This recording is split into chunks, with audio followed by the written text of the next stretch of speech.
Basketball, you betcha I'm back. It's the Daily Trainer, back in the gym with my man Cole and my man Dev. And again, we're working on the similar things that we were working on the other day. And this one is more on the flare. What happens when you have to catch and create? Okay? Because sometimes that flare pass isn't as crispy or clean. Sometimes it gets deflected. Sometimes the screen isn't set properly and guys will be able to run under, or they get over it, sprint, and get there to where you get ready to shoot, and then you have to put the basketball on the ground and create space. A lot of the time it's not going to be something where you catch and you can put it down on the ground easily to where you can set your feet and have time to shoot.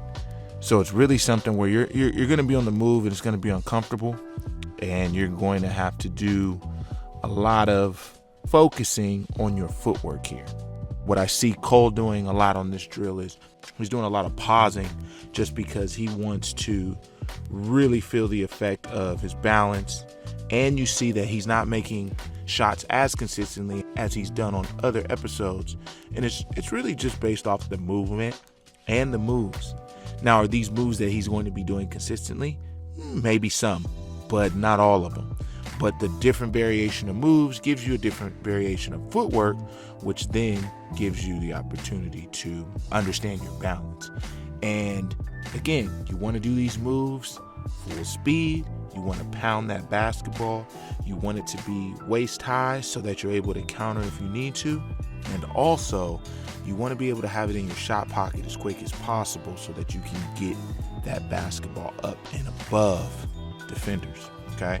Shooting over defenders is another key thing that I talked to you about when I was working out Spencer and when I was working out P. If you can learn how to shoot over defenders, a lot of these moves won't be necessary as far as separation. You'll just need a little bit of separation just to get the basketball over your defenders. Now, I say that not to say that it's easy. I say that because if you watch pros over and over again, they keep it very simple in a lot of aspects.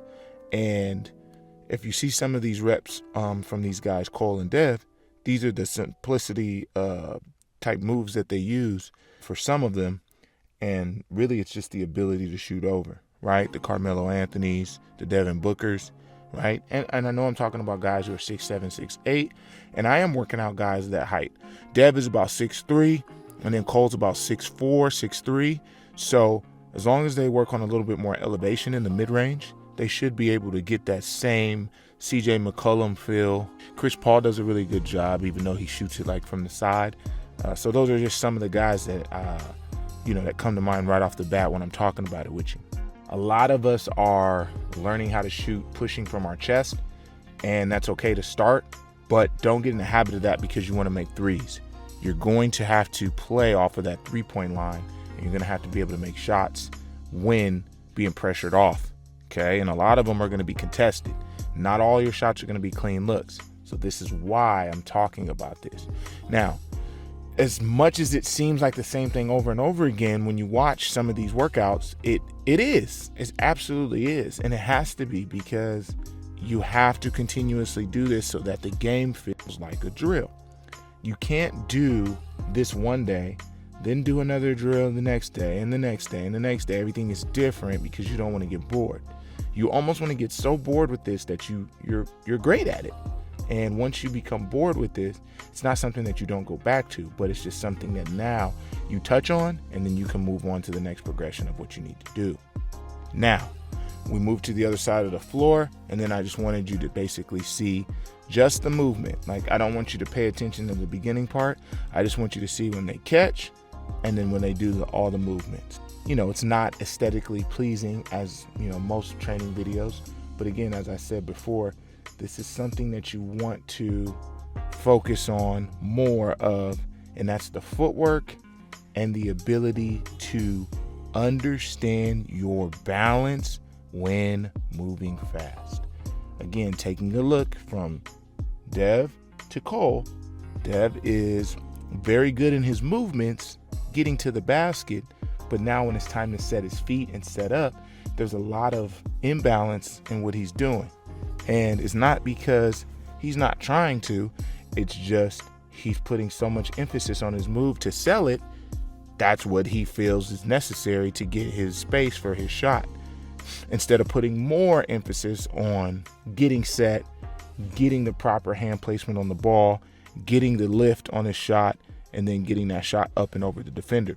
Speaking of hand placement, that is another piece that a lot of us lose track of when doing all these moves.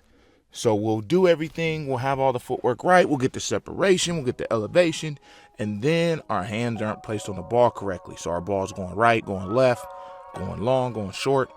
And I think I talked about this when I was talking to you guys about spins working out, is every single shot you shoot is different. So the theory of I shot the ball long, I need to shoot the ball shorter, or I shot the ball short, so I need to shoot the ball longer. There is a consistency in your arc. There's a consistency in, the velocity of the ball and then how you snap it.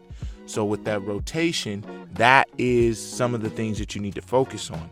The distance of the ball going long, short, left, right plays a factor, but there shouldn't be a big adjustment on that. And that's where a lot of people get confused when shooting, because so many people will say, if you're short, use your legs. If you're long, don't use as much legs. And it's just wrong terminology.